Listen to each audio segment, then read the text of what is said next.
ब्राह्मण लोग कहते हैं हम हिंदू राष्ट्र बनाना चाहते हैं। ब्राह्मण लोग ये कहते हैं कि वो हिंदू राष्ट्र बनाना चाहते हैं। तो ब्राह्मण शेड्यूल कास्ट को हिंदू कहते हैं, ब्राह्मण शेड्यूल ट्राइब को हिंदू कहते हैं, ब्राह्मण ओबीसी को हिंदू कहते हैं। तो क्या ये SC ST OBC का राष्ट्र बनाना चाहते हैं? ऐसा तो है नहीं कि ब्राह्मण SC ST OBC का राष्ट्र बनाना चाहते हैं। हिंदू राष्ट्र के नाम पर ब्राह्मण SC ST OBC का राष्ट्र नहीं बनाना चाहते हैं, बल्कि ब्राह्मणों ने इस देश पर ब्राह्मण राज थोपकर ब्राह्मण राष्ट्र बना दिया है, ब्राह्मणों का गुलाम राष्ट्र बना दिया है, भारत को ब्राह्मणों का गुलाम राष्ट्र बना दिया है। ये छुपाने के लिए कि लोगों को अगर मालूम हो जाए कि ब्राह्मणों ने ब्राह्मण राज स्थापित कर दिया है, ये लोगों को मालूम नहीं होना चाहिए। छुपाने के लिए प्रचार करते हैं हम हिंदू राष्ट्र बनाना चाहते हैं, जबकि उन्होंने ब्राह्मण राष्ट्र बना लिया है, ब्राह्मणों का गुलाम भारत राष्ट्र को बना दिया है और भारत में रहने वाले लोगों को गुलाम बना दिया है। ये जानकारी आप लोगों को नहीं है। यही जानकारी देने के लिए साथियों ये परिवर्तन यात्रा निकाली गई। दूसरी बात मैं आप लोगों को बताना चाहता हूं, ये भी जानना और ये भी समझना बहुत ज्यादा जरूरी है।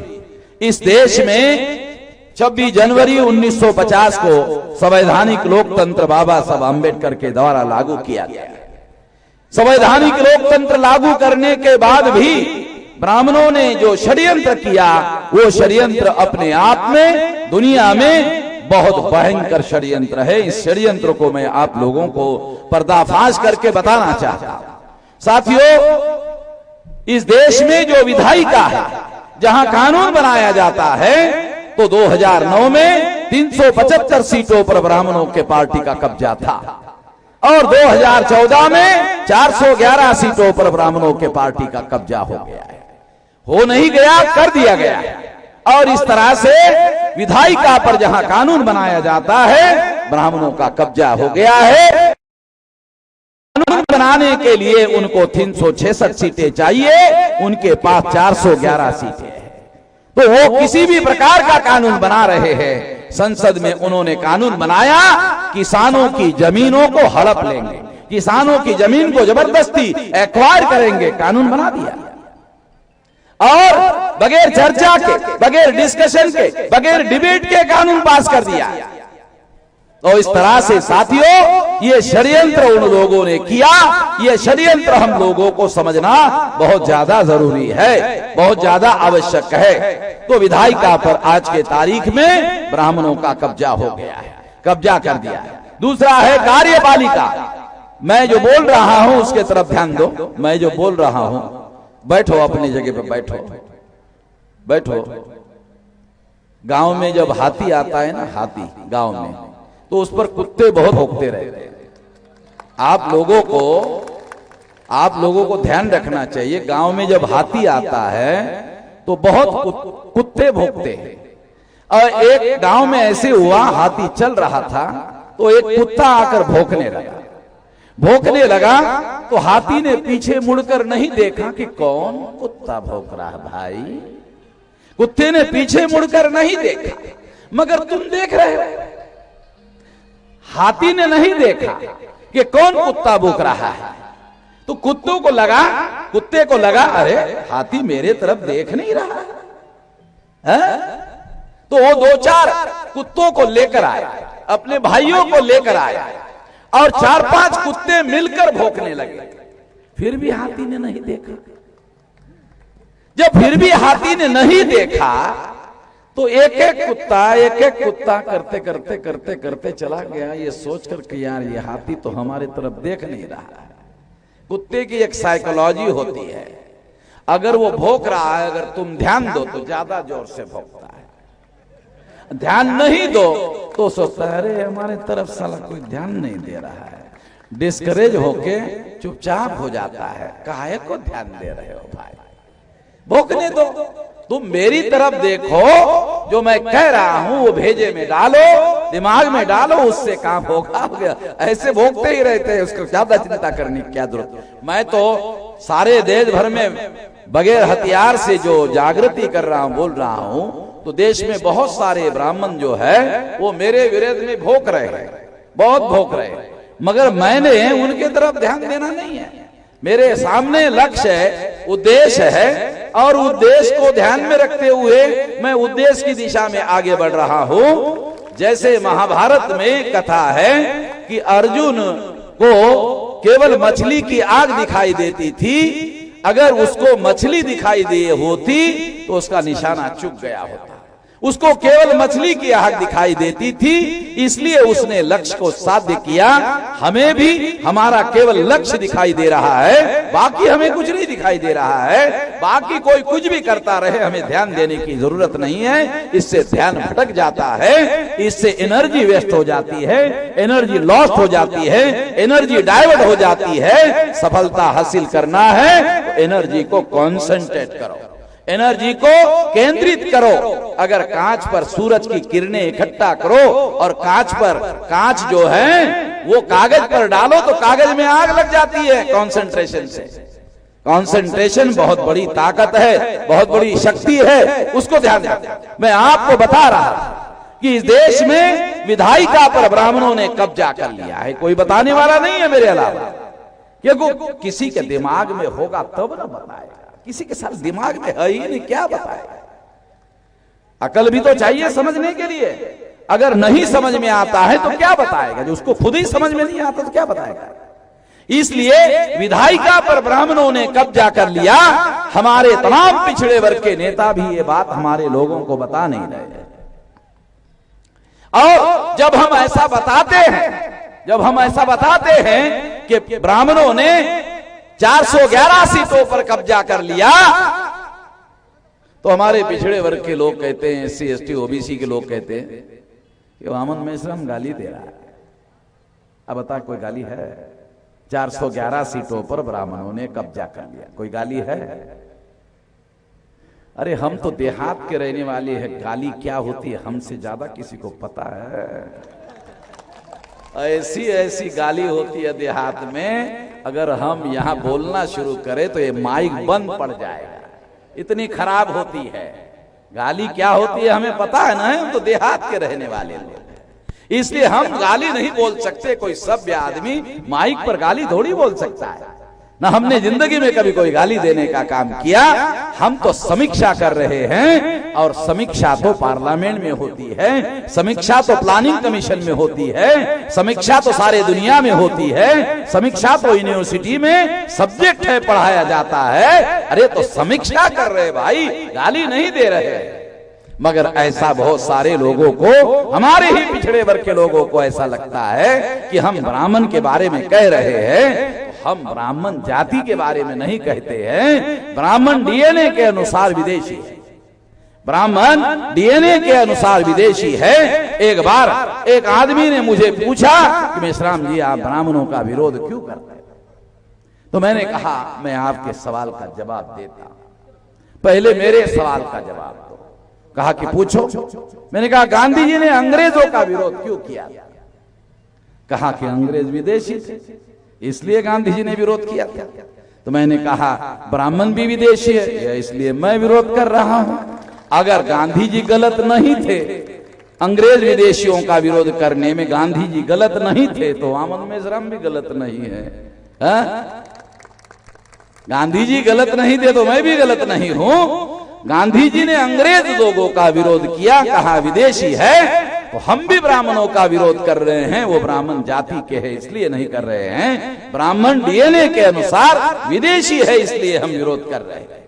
तो मैं आपको समझा रहा था, कोई समझाने वाला नहीं है। दूसरी बात, लोकतंत्र के जो 4 पिलर हैं उसमें पहला पिलर है विधायिका, जिस पर 2009 के चुनाव में 375 सीटों पर ब्राह्मणों के पार्टी का कब्जा था। 2014 में 411 सीटों पर कब्जा कर दिया है।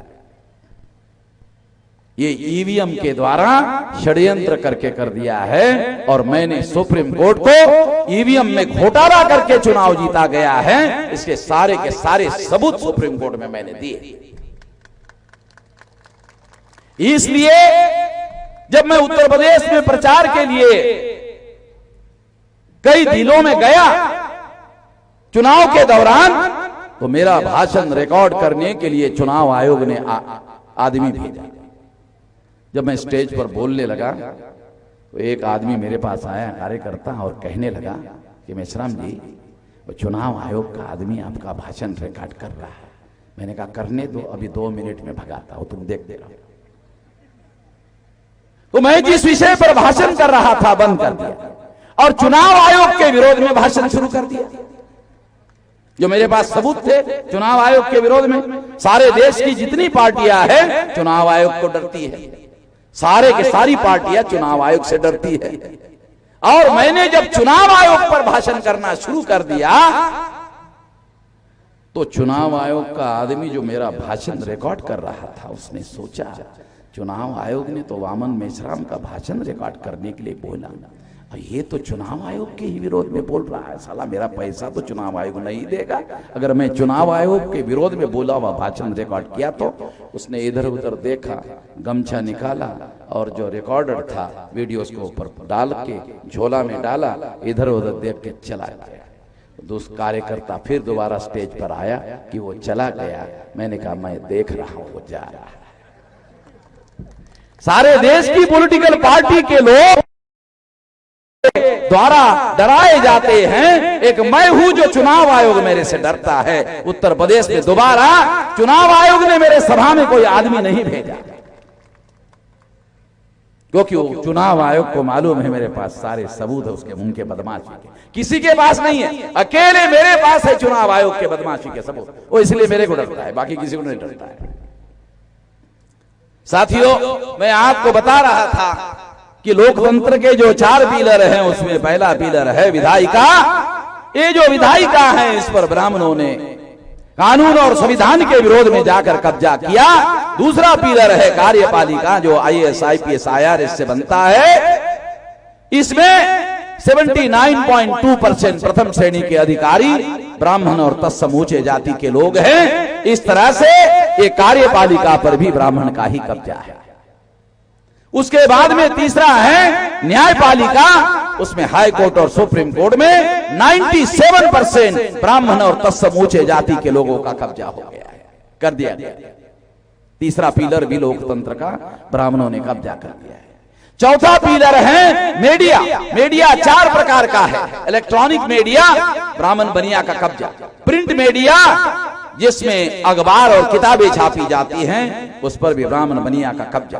ट्रेडिशनल मीडिया, मुरारी बापू, आसाराम बापू, डोंगरे महाराज, ओझा महाराज, पाजा महाराज, राजा महाराज, एनियदर महाराज, बचा खुचा महाराज, इस पर भी उनका ही कब्जा है।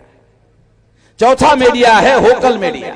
होकल मीडिया जैसे मैं माइक पर बोल रहा हूं, शब्दों का उपयोग कर रहा हूं, उसी तरह से साथियों इस देश में 7,500 बोली भाषा बोली जाती है जिसकी कोई लिपि नहीं है। और ब्राह्मण ग्रंथ भाषा बोलता है, ग्रंथ भाषा ही लिखता है, शासन में उसकी मान्यता है। बोली भाषा वालों की भाषा को कोई मान्यता नहीं है। मीडिया पर भी उनका ही कब्जा है। ये 4 प्रकार का मीडिया सारा का सारा उनका कब्जा है। इस तरह से विधायिका पर ब्राह्मण और तत्समूचे जाति का कब्जा, कार्यपालिका पर ब्राह्मण और तत्समूचे जाति का कब्जा, न्यायपालिका पर ब्राह्मण और तत्समूचे जाति का कब्जा, मीडिया में ब्राह्मण और तत्समूचे जाति का कब्जा। लोकतंत्र के 4 पिलर पर ब्राह्मणों ने कब्जा कर लिया है। ब्राह्मण राज बनाने के साथ साथ ब्राह्मणों ने इस देश में लोकतंत्र पर भी कब्जा कर लिया है और लोकतंत्र को ब्राह्मण तंत्र में रूपांतरित कर दिया है। अब भारत में लोकतंत्र नहीं है, जो है उसका नाम है ब्राह्मण तंत्र। आपको सबूत चाहिए, पुलिस चौकी के अंदर जाओ, FIR लेकर जाओ, तो पुलिस चौकी का इंचार्ज तुम्हारा FIR दाखिल करने के लिए इनकार कर देता है। अगर शेड्यूल कास्ट का आदमी, शेड्यूल ट्राइब का आदमी, बैकवर्ड क्लास का आदमी पुलिस चौकी पर जाता है तो पुलिस चौकी का इंचार्ज नहीं करता, उसके ही पिछवाड़े पर 2 डंडे लगा देता। और अगर मुसलमान गया, SC ST OBC का तो डंडा लगा देता है। और अगर मुसलमान गया तो उसको अंदर ही डाल देता है। और अंदर डालने के बाद कांस्टेबल पूछता है, सर कौन सा दफा लगाए? तो कहता है दफा सरकारी काम में हस्तक्षेप, जमानत होगी तो देखा जाएगा। अब कोर्ट में जाएगा तब जमानत होगी, तब जाकर बाहर आएगा, तब देखा जाएगा। हमारे लोगों को तो यह भी पता नहीं है कि गैर कानूनी तरीके से अगर किसी को जेल में डाला गया तो डालने वाले पर केस होती है, पता ही नहीं हमारे लोगों को। हमारे लोगों को पता है थोड़ी, वो तो चुपचाप सहन कर लेता है। इसलिए साथियों, ये सबूत बता रहा हूं आप इस देश में कि ब्राह्मण राज और लोकतंत्र को ब्राह्मण तंत्र में रूपांतरित कर दिया। इसका सबसे बड़ा सबूत यह है कि सुप्रीम कोर्ट को इस देश में आदेश देना पड़ा कि एफआईआर दाखिल करना ये नागरिकों का संवैधानिक अधिकार है। फिर भी क्लास 3 पोस्ट का चौकी इंचार्ज आपका एफआईआर तक दाखिल नहीं करता है।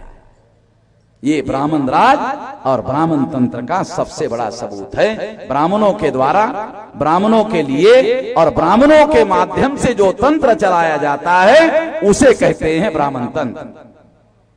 अब्राहम लिंकन ने लोकतंत्र की व्याख्या बताई थी।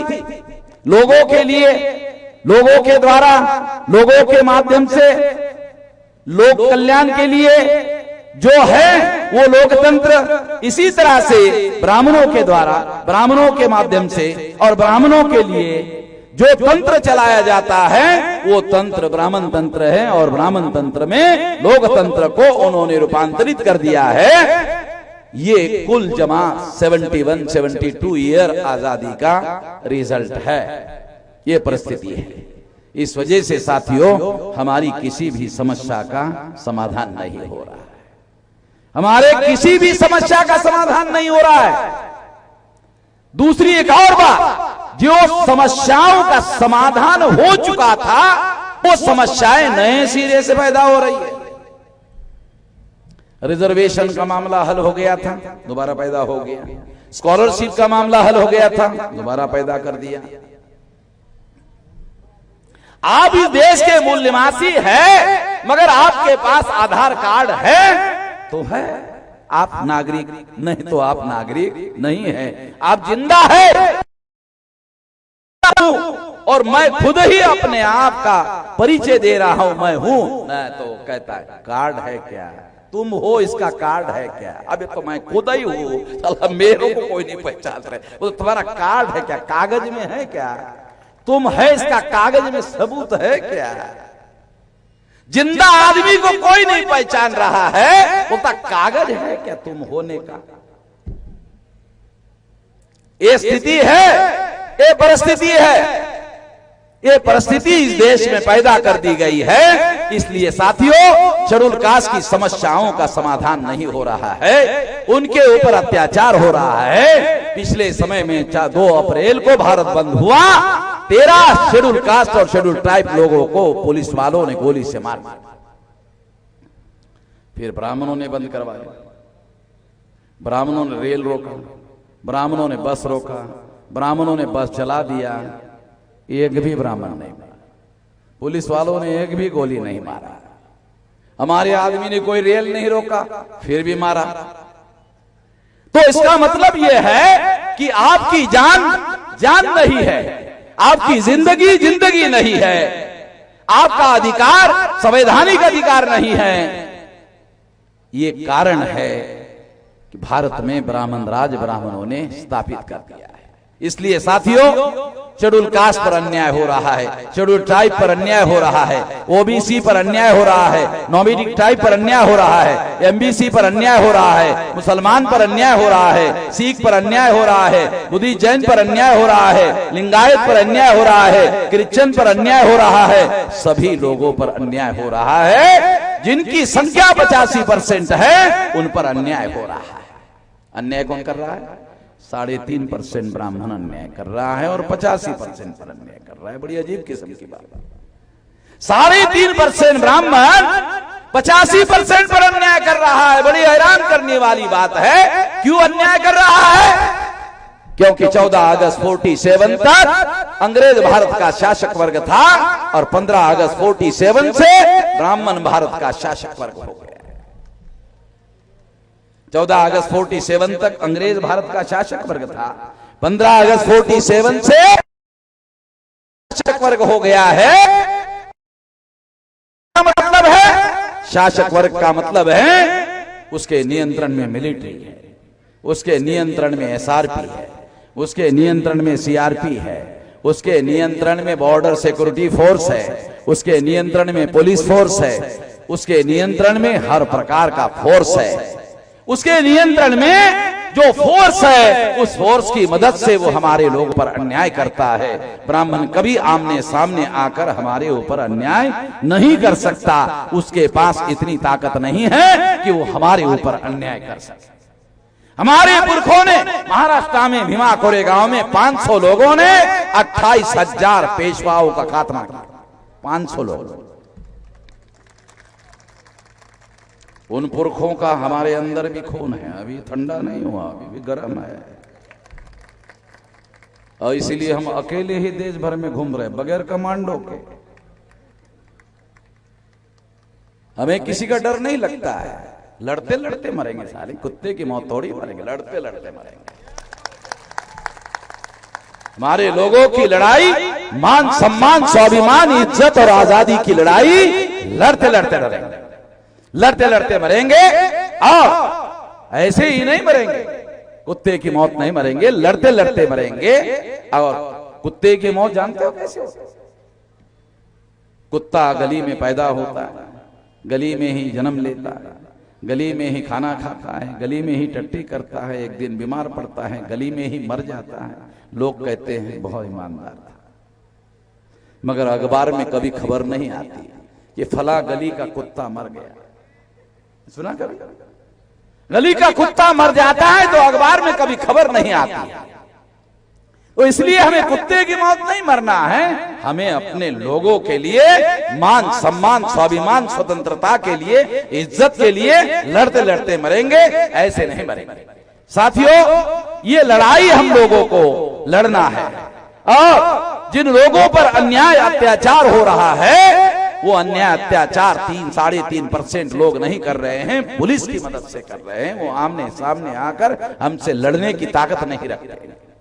इसलिए साथियों, दूसरा एक और कारण है कि हमारे ऊपर वो लोग अन्याय कर रहे हैं। उसका कारण क्या है? बड़ा कारण क्या है? शेड्यूल कास्ट के लोग अलग अलग लड़ रहे हैं, शेड्यूल ट्राइब के लोग अलग अलग लड़ रहे हैं, नोमैडिक ट्राइब के लोग अलग अलग लड़ रहे हैं, एमबीसी के लोग अलग अलग लड़ रहे हैं, ओबीसी के लोग अलग अलग लड़ रहे हैं, माइनॉरिटी के लोग अलग अलग लड़ रहे हैं, मुसलमान सिख ईसाई बुद्धिस्ट जैन लिंगायत अलग अलग अलग अलग अलग अलग अलग अलग अलग अलग अलग अलग लड़ रहे हैं। इसलिए इनकी पिटाई हो रही है। ये अलग अलग लड़ रहे हैं, इसलिए 3.5% ब्राह्मण इनकी पिटाई कर रहे हैं। अगर सारे के सारे 85% लोग इकट्ठा हो जाए तो पीटने लायक हो सकते हैं। सफल होने के लिए 100% लोगों के इकट्ठा होने की जरूरत नहीं है, 80% लोगों के इकट्ठा होने की जरूरत नहीं है, 60% लोगों के इकट्ठा होने की जरूरत नहीं है, 40% लोगों के इकट्ठा होने की जरूरत नहीं है। 31% पर नरेंद्र मोदी प्रधानमंत्री बना, हमारा आदमी भी 30% पर बन सकता है। जब कांग्रेस का कोना रहेगा, एक कोना बीजेपी का रहेगा, तब 31% लगता है। अब तीसरा कोना जब हमारा बनेगा तो 30% में ही हमारा बन जाएगा। तीसरा कोना बनाना होगा, कोना समझते हो ना? तीसरा मोर्चा बनाना होगा। तीसरा मोर्चा अगर 85% वाले बना ले और 30% इकट्ठा कर ले तो हम लोग इस देश पर अपना प्रधानमंत्री बनाने का काम कर सकते हैं। इसको सैबोटेज करने का काम ईवीएम मशीन के द्वारा हो रहा है, ईवीएम मशीन के द्वारा हो रहा है। और मैंने ही ईवीएम मशीन के विरोध में सुप्रीम कोर्ट में केस दायर किया था, सारे सबूत दिया था घोटाला कैसे होता है। एकमात्र आदमी हो जिसके पास दस्तावेजी सबूत है ईवीएम के घोटाले के। और ईवीएम के घोटाले के सबूत देने के बाद सुप्रीम कोर्ट ने 24 अप्रैल 2017 को उत्तर प्रदेश के विधानसभा की चुनाव होने के बाद सुप्रीम कोर्ट ने फैसला दिया सारे देश के ईवीएम को पेपर ट्रेल मशीन लगाना होगा। पेपर ट्रेल मशीन लगाने का आदेश 100% देश में सारे लगाने का आदेश हमारे ही केस में हुआ है। हमारे द्वारा जो केस दायर किया था उसमें 100% जगह ईवीएम मशीन को पेपर ट्रेल मशीन लगाने का आदेश हमने ही लगवाया। अभी पेपर ट्रेल मशीन लगाने के बाद भी घोटाला होता है, ये बहुत लोगों को पता नहीं है कि हमारे पास सब होता है। अभी 15 तारीख के पहले हमारी केस दोबारा सुप्रीम कोर्ट में पहुंच जाएगी। पहले हमने कहा सुप्रीम कोर्ट को ईवीएम में घोटाला होता है, अब हम कह रहे हैं पेपर ट्रेल मशीन लगाने के बाद भी पेपर ट्रेल मशीन से जो कागज निकलता है उस कागज की गिनती नहीं होगी और फिर ईवीएम की गिनती होगी तो घोटाला जारी रहेगा। इसके सबूत हमने सुप्रीम कोर्ट को दिए। इसलिए साथियों, जब हमने सुप्रीम कोर्ट के लॉयर प्रशांत भूषण को सारे दस्तावेज दिखाए के बाद उसने कहा, अरे मैं भी नहीं मानता था साला घोटाला होता है, मगर आपने तो सारा का सारा दस्तावेज ही सबूत लाया है भाई, अब मेरा भी राय बना के घोटाला होता है। सुप्रीम कोर्ट का लॉयर हमारे डॉक्यूमेंट देखने के बाद बोला कि हाँ घोटाला होता है। पूरा हमारा ओपिनियन बना और उसने अखबार वालों को बुलाकर कहा कि ईवीएम मशीन अगर खत्म नहीं होती है तो लोकतंत्र की हत्या हो जाएगी। सुप्रीम कोर्ट के लॉयर प्रशांत भूषण ने अखबार वालों को बयान दिया, अखबार में छप कर आया। हमारे पास जो डॉक्यूमेंट्री एविडेंस है अब किसी के पास नहीं है, केवल हमारे पास। कांग्रेस और बीजेपी और कांग्रेस तो मिली हुई है। जब नरेंद्र मोदी वाराणसी गया था तो वाराणसी में क्या कहा था नरेंद्र मोदी ने कि मैं वाराणसी नहीं आया हूं, गंगा ने मुझे बुलाया। कहा था गंगा ने मुझे बुलाया। तो राहुल गांधी ने कहा मुझे भी कैलाश जी ने बुलाया। चले एक ही चट्टे बट्टे, एक ही चचेरे मौसेरे बाई बाई है, एक ही है। इन लोगों से भारत का कोई कल्याण होने वाला नहीं है। इनकी दकियानुसी विचारधारा है, अंधश्रद्धा की विचारधारा है, ये प्रगतिशील विचारधारा के लोग नहीं हैं। ये भारत को महान भारत बनाने की बातें करते हैं। ऐसे अंधश्रद्धा का विचार रखने वाले लोग भारत को महान बनाने का काम नहीं कर सकते हैं। इनके पिछलग्गू बनने का कोई मतलब नहीं।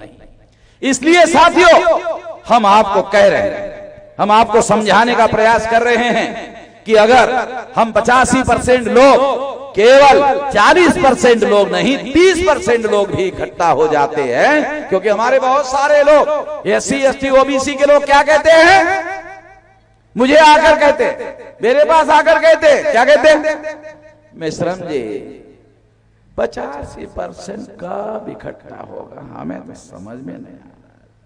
क्या कहता है, हमारा जो SC ST OBC का पढ़ा लिखा आदमी हमारे पास आता है, वो कहता है मिश्रम जी 85% कब इकट्ठा होगा, हमें तो समझ में नहीं आ रहा। तो हमने उनको कहा, अरे तो नरेंद्र मोदी 31% में प्रधानमंत्री बन गया तो क्या 100% हमको लगेगा क्या? और नरेंद्र मोदी को 100% नहीं लगेगा, उसको 31 लगेगा और हमको 100 लगेगा। इसलिए साथियों, हम लोगों को, हमारे पढ़े लिखे लोगों को भी बात समझ में नहीं आती है। इसलिए मैं आप लोगों को बता रहा हूं कि SC ST OBC और माइनॉरिटी के जो लोग हैं 85% लोग हैं, अगर वो इकट्ठा हो जाते हैं तो इकट्ठा होने के बाद ये जो लोग हमारे हैं, ये इकट्ठा होने के बाद हम भी, जो हमारी पिटाई कर रहा है, हम भी उनकी पिटाई करने लायक हो सकते हैं। मगर हम लोगों को उनकी पिटाई करने के लिए इकट्ठा नहीं होना है। तो दुनिया में इंसाफ का निजाम कायम करने के लिए, इंसाफ कायम करने के लिए इकट्ठा होना है। ये बात हम लोगों को ध्यान रखना होगा। आजादी का आंदोलन चल रहा था, तो आजादी के आंदोलन में ब्राह्मण लोग हमारे लोगों को कहते थे कि अंग्रेजों की एक नीति थी, बांटो और राज करो। बात सही थी, कि अंग्रेजों की नीति थी बांटो और राज करो। तो अंग्रेजों ने हिंदू और मुसलमान में लोगों को बांटा था। अंग्रेजों ने हिंदू और मुसलमान में लोगों को बांटा था। अंग्रेज आने के 2-3 हजार साल पहले ब्राह्मण आए और ब्राह्मणों ने हमारे लोगों को 6000 जाति के टुकड़ों में बांटा। 1700 जातियां शेड्यूल कास्ट की, 900 जातियां आदिवासियों की, ओबीसी की 3743 जातियां। गिनती करो, 6000 से कम नहीं, 6000 से ज्यादा ही है। तो ब्राह्मणों ने हमारे लोगों को 6000 जाति में बांटा, हिंदू और मुसलमान में बांटा, 2 हिस्सों में बांटा। अंग्रेजों ने हिंदू और मुसलमान में बांटा। तो अंग्रेज ज्यादा खतरनाक था या ब्राह्मण ज्यादा खतरनाक है, इसका गणित करके मैं आपको थोड़ा सा बताना चाहता हूं। जो हिंदू मुसलमान को 2 हिस्सों में अंग्रेज ने बांटा था, 2 से 6000 का भागाकार कर, 2 से 6000 का भागाकार कर लो तो आंकड़ा निकलता है 3000। तो ब्राह्मण अंग्रेजों से 3000 गुना ज्यादा खतरनाक है। ब्राह्मण अंग्रेजों से 3000 गुना ज्यादा खतरनाक है। कई लोग विदेश से भारत में आए गए, ब्राह्मण आए, जाने का कोई एविडेंस नहीं है, आए यही पर बच गए और हमारे ही ऊपर अन्याय अत्याचार करने वाला शोषण का राज उन्होंने पैदा किया। आज क्या हो रहा है? आज राहुल गांधी, सोनिया गांधी, प्रियंका गांधी, अटल बिहारी चला गया बेचारा, अडवाणी अभी जाने वाला है। मगर ये जो लोग हैं, ये लोग जो है, ये लोग, इन लोगों ने हम लोगों पर राज किया, कर रहे हैं और हमारे भविष्य का ये लोग फैसला करते हैं कि हमें क्या करना चाहिए। SC, ST, OBC को, माइनॉरिटी के लोगों को क्या करना चाहिए, इसका फैसला वो करते हैं। इसका मतलब ये है भविष्य हमारा है और निर्णय लेने का अधिकार उनका है। अरे यही गुलामी है, गुलामी इससे अलग नहीं है। भविष्य हमारा हो और निर्णय करने का अधिकार उनका हो, यही गुलामी है और इससे अलग कोई गुलामी नहीं है। इसलिए साथियों, खुद मुख्तियारी हासिल करनी हो, आजादी हासिल करनी हो। साउथ अफ्रीका में नेल्सन मंडेला ने जन आंदोलन चलाया, गांधी ने हमारे देश में जन आंदोलन चलाया। हमारे लोगों ने गांधी का अवतार देखा, गांधी को नंगा देखा, आधा नंगा देखा, तो लोगों ने कहा तो महात्मा आदमी है। महात्मा का चोला पहनकर हमारे लोगों का समर्थन लिया, हमारे लोगों ने समर्थन दिया। हमारे लोगों का समर्थन लेकर उन्होंने अपने जाति बिरादरी के लोगों को आजाद किया और हमारे लोगों को गुलाम बनाकर रखा। अगर उन लोगों को जन आंदोलन चलाने से आजादी मिल सकती है, हम भी जन आंदोलन का निर्माण करेंगे तो हमको भी आजादी मिलेगी, हमको भी आजादी मिलेगी। और जब आजादी मिलेगी तो क्या होगा? आजादी मिलेगी तो खुद मुख्तियारी होगी, खुद मुख्तियारी होगी तो अपने भविष्य का खुद फैसला लेने का अधिकार भी हमारा होगा। जब हमारा फैसला लेने का, अपने भविष्य का फैसला लेने का अधिकार हमारा होगा, तब ही हमारी समस्या का समाधान होगा। अन्यथा समस्याएं हमारी और समाधान अटल बिहारी, समस्याएं हमारी और समाधान अटल बिहारी, ऐसा होने वाला नहीं है। जो समस्याएं पैदा करते हैं वो समाधान नहीं किया करते। खुद मुख्तियारी हासिल करनी होगी और अपनी समस्याओं का खुद समाधान करना होगा। ऐसा करना होगा, ऐसा करने के लिए आप साथ सहयोग करोगे, इस आशा और विश्वास के साथ आपने हमारी बात सुनी, इसलिए आभार, धन्यवाद।